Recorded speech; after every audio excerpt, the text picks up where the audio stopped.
Olá pessoal, Deus abençoe a todos vocês. Nós vamos agora estudar Gênesis capítulo 26, Isaac em Gerar, Isaac com o rei Abimeleque.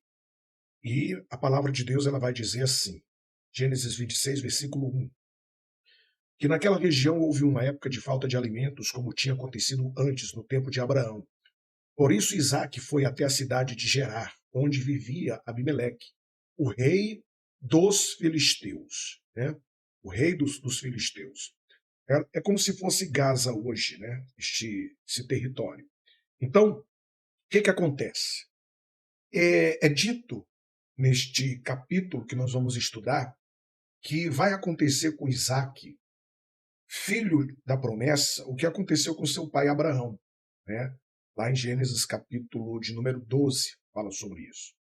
E aqui em Gênesis capítulo 26, ou lá em Gênesis capítulo 12, fala que Abraão, ele também enfrenta em Canaã, um tempo de grande fome, e ele desce para o Egito. E é dito que houve um outro tempo de grande fome ali na terra de Canaã, é o que nós estamos lendo aqui agora, e Isaac, né, ele foi a Gerar, encontrar-se com Abimeleque, rei dos filisteus. É bem provável que Isaac tenha tido conhecimento que Abraão foi para Gerar, na época dele. Talvez Abraão contou para Isaac, né, o acordo que eles fizeram, Abraão com Abimeleque, a aliança que eles tinham. Então Isaac, de posse desse conhecimento e de posse dessa aliança que seu pai tinha com Abimeleque, ele foi para Gerar, ali na terra dos filisteus, para, né, morar ali, porque não tinha alimento na terra de Canaã. E a Bíblia vai dizer o seguinte, ali o Senhor Deus apareceu a Isaac e disse, não vá para o Egito, fique na terra que eu vou lhe mostrar. Quer dizer, Isaac nasceu na terra de Israel, né? Ele foi oferecido como sacrifício para Deus, e os rabinos, eles falam que por, por este acontecimento, ele foi consagrado a Deus de uma maneira muito especial. Então ele não poderia descer para o Egito. Nós sabemos que o Egito, na Bíblia, espiritualmente falando, simboliza o mundo, né? Então o fato de Isaac ir para o Egito simboliza espiritualmente a sua descida de Canaã para o mundo, né? Então, da mesma forma, essa advertência também serve para nós. Deus não quer que desçamos ao Egito, buscar no mundo aquilo que só Deus pode nos oferecer. Então, aqui nessa passagem, a gente vê que Deus tem um cuidado todo especial com Isaac. Ele aparece para Isaac. Ele fala para Isaac, não vai para tal lugar, fica. Quer dizer, isso me mostra que Deus, ele quer guiar os nossos passos. Às vezes nós queremos tomar decisões baseadas em nossa própria inteligência, no nosso próprio conhecimento, mas Deus tem o caminho certo para todas as áreas da nossa vida. Deus falou assim para ele, ó, por enquanto fique morando neste lugar e eu estarei com você e o abençoarei. Darei aos seus descendentes todas estas terras e assim cumprirei o juramento que fiz a Abraão, seu pai. Então, vem as promessas, né? Vem a promessa de que Deus sustentaria Isaac naquela situação de fome. Se Isaac confiar, né, com toda certeza ele vai prosperar no meio daquela situação de angústia, de aflição. E Deus fala para ele, farei com que os seus descendentes sejam tão numerosos quanto as estrelas do céu, e lhes darei todas estas terras por meio dos seus descendentes. Eu abençoarei todas as nações do mundo, né, através dos teus descendentes. Quer dizer, Deus está aqui falando que os descendentes de Isaac seriam como a areia do mar, ou como o pó da terra, como as estrelas dos céus. A promessa é repetida duas vezes, de que sua descendência receberia todas estas terras. Por um lado, é uma referência clara ao fato de que os filhos celestiais de Abraão vão herdar a terra de Israel. Todas as terras do mundo estarão sobre o seu domínio. Então, Isaac, ele obedece à voz de Deus e ele fica em Gerar. Aí a Bíblia vai dizer assim, pois Abraão me obedeceu e cumpriu as minhas ordens, os meus mandamentos, as minhas leis e os meus ensinamentos. Assim Isaac ficou morando em Gerar. Deus dá testemunho aqui de Abraão, né? Abraão tinha uma atitude de vigilância e cuidado com relação às coisas de Deus que deveriam ser mantidas por Isaac. E no versículo 7 ele diz assim: quantos homens do lugar lhe fizeram perguntas sobre a sua mulher, ele disse que ela era sua irmã. Rebeca era muito bonita, Isaac tinha medo de dizer que era a sua mulher, pois pensava que os homens do lugar o matariam para ficar com ela. Então, olha que situação. Estava muito bom, tudo muito bem, mas aqui nós vemos aquela velha verdade, né? Tal pai, tal filho. Quer dizer, Isaac estava indo muito bem, confiando em Deus, obedecendo a Deus, mas quando chega aqui nessa hora, ele desliza na fé, como aconteceu com seu pai Abraão. Isaac aqui vai mentir, tal como fez o seu pai quando esteve na terra de Gerar. Aliás, quando esteve no Egito, melhor dizendo, né? Isaac vai replicar o seu mau comportamento, o mau comportamento do pai, o mau testemunho do pai, agora aqui na terra dos filisteus. E aí o que aconteceu? Isaac ficou ali muito tempo, e um dia Abimeleque, o rei dos filisteus, olhou por uma janela e viu Isaac acariciando Rebeca, a sua mulher. Ué, não falaram que era irmã? Então, o rei estava olhando pela janela, né, e viu os dois brincando, os dois se acariciando, se beijando. Então Abimeleque mandou chamar Isaac e perguntou: ela é sua mulher, não é verdade? Por que você disse que ela era sua irmã? É que eu pensei que me mataria se eu dissesse que ela era minha mulher, respondeu Isaac. Então, Abimeleque chama os dois, né, para uma conversa séria. Isaac usa do engano, né? Ele usou do subterfúgio mentiroso para tentar livrar sua cara, sua vida. Abimeleque ficou revoltado, né? Muito revoltado com a atitude de Isaac. O interessante é que Deus acabou de aparecer para ele e falou para ele, né? Fica nessa terra que eu serei contigo. Não importa o que acontecer, o que vai acontecer, né? E ele ali esquece, né, da promessa e coloca de lado as promessas de Deus. Quer dizer, ele não teme a Deus. Ele agiu não baseado na fé, mas ele agiu baseado no seu próprio medo. Mas Deus, pela sua misericórdia, não deixou acontecer nada com ele. E aí a Bíblia vai dizer o seguinte: naquele ano Isaac fez plantações ali e colheu 100 vezes mais do que semeou, pois o Senhor Deus o abençoou. Ele foi enriquecendo cada vez mais e se tornou muito rico e poderoso. Isaac tinha tantas ovelhas e cabras, tanto gado e tantos empregados, que os filisteus acabaram ficando com inveja dele, né? Então, você vê, né? Ele plantou e colheu 100 vezes mais. Esse 100 por 1 significa uma colheita abundante, porque Deus o abençoava.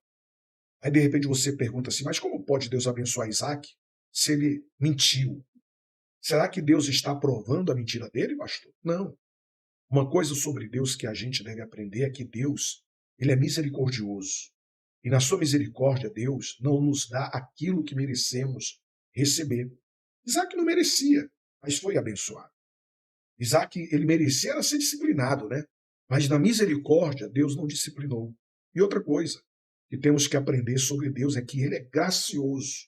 Quer dizer, em sua graça, ele nos dá aquilo que não merecemos. Então, Isaac não merecia, mas o Senhor, por graça, o abençoou. Imagina, se Deus fosse levar em conta as nossas desobediências, nenhum de nós seríamos abençoados. Mas a glória de Deus, né, é que ele é cheio de graça, né? Sua glória, o seu caráter é gracioso. Graças a Deus por isso. Então Deus abençoa Isaac, ele colhe 100 por 1, a colheita é muito abundante na terra de Gerar, ele enriquece, ele prospera, ficou riquíssimo, tinha ovelhas, bois, grande número de servos, de maneira que os filisteus tinham inveja dele. A Bíblia diz assim, ó, por isso eles entupiram com terra todos os poços que os empregados de Abraão, o pai de Isaac, haviam cavado no tempo em que Abraão ainda estava vivo. Até que um dia Abimeleque disse a Isaac: vá embora da nossa terra, você ficou muito mais poderoso do que nós. Ou seja, Isaac, né, e os seus vizinhos tinham acesso ao mesmo solo, dependiam do mesmo sol e da mesma chuva, mas as colheitas de Isaac eram mais fartas, né, eram mais prósperas do que a dos seus vizinhos, e os seus rebanhos multiplicavam-se com muita abundância. Qual era o segredo? Deus cumpriu a sua promessa, abençoou Isaac em tudo que ele fazia. E Isaac começou a gerar inveja, né, dos seus vizinhos. Porque quando Deus começa a nos abençoar e começa a prosperar a nossa vida, com certeza isso vai gerar inveja. Isso é um fato. E nós temos que estar preparados para isso.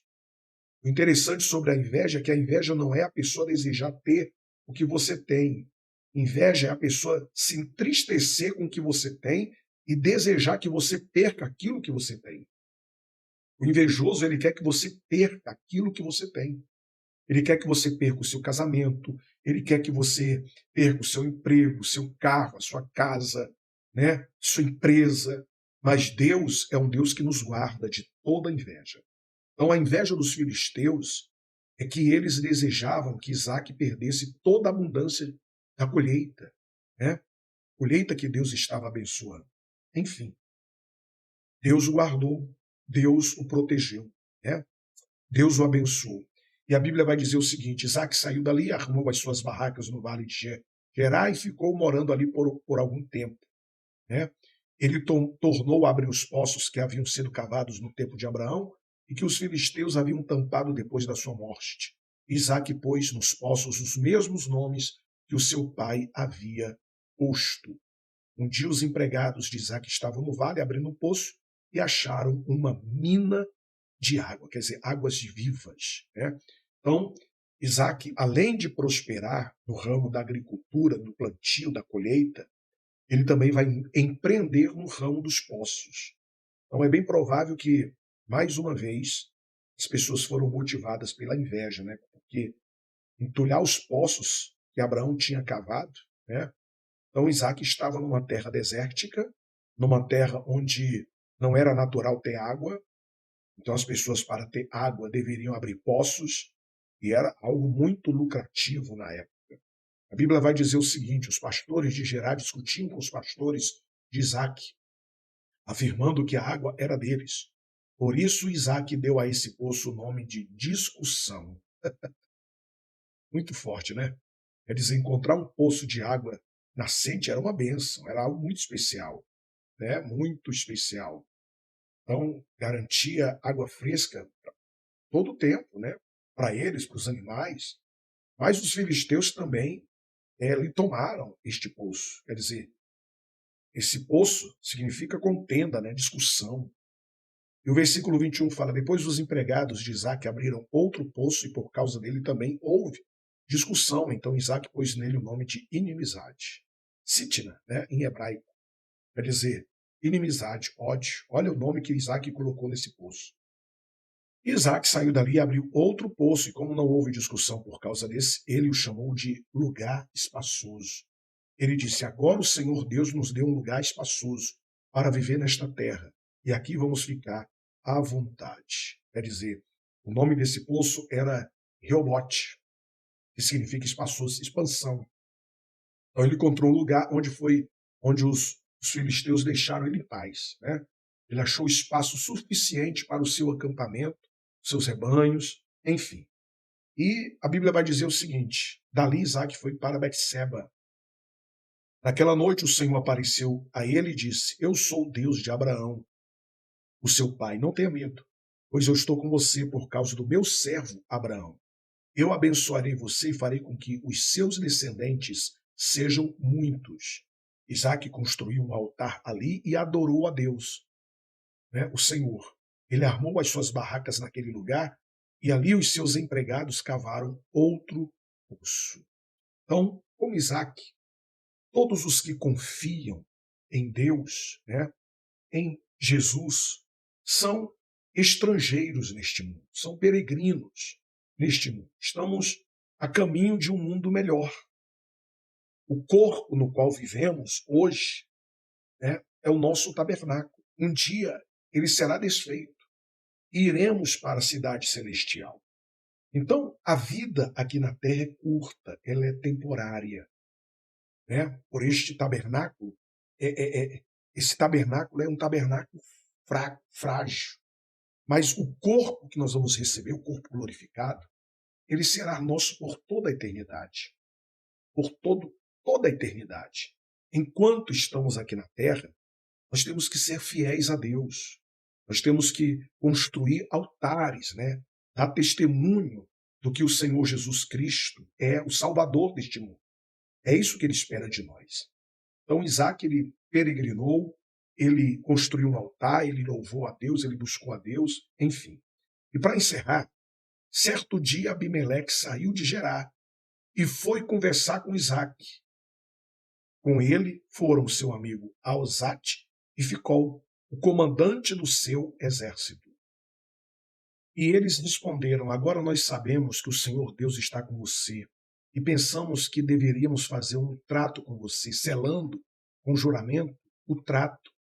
Selando com juramento. E o trato é este: você não nos fará nenhum mal, assim como nós não fizemos nenhum mal a você. Nós fomos bondosos para você e deixamos que fosse embora em paz.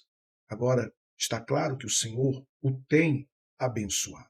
Então, a estratégia de Isaac deu certo, né? Os líderes filisteus foram até ele a fim de acertar a questão dos direitos de propriedade. Então, os líderes puderam ver que o Senhor estava abençoando Isaac ricamente, poderosamente. Por isso que eles foram fazer aliança com ele, né? Então Isaac e os líderes ali da terra de Gerar chegaram a um acordo. Então Isaac preparou um banquete, todos eles comeram e beberam. No dia seguinte, eles se levantaram bem cedo e fizeram o trato, e cada um fez o seu juramento. Isaac se despediu deles e foram embora com os seus amigos. Então, para selar o tratado, Isaac ofereceu um banquete, porque era cultura, né? Comer com outros era uma forma de criar laços, né? Laços fortes, de amizade e de apoio mútuo. Era cultura. Nesse mesmo dia, os empregados de Isaac foram dar-lhe a notícia de que haviam encontrado água no poço que estavam cavando. Isaac pôs neste poço o nome de Seba, e por isso, até hoje, o nome daquela cidade é Bet-seba. Forte, né? Então, o poço do juramento, né? Isaac estava em paz com seus vizinhos, mas o seu lar, infelizmente, encontrava-se em pé de guerra. Porque a Bíblia vai dizer o seguinte: quando tinha 40 anos, Esaú casou com Judite, filha de Beirim, e com Basemate, filha de Elom, duas moças hetéias.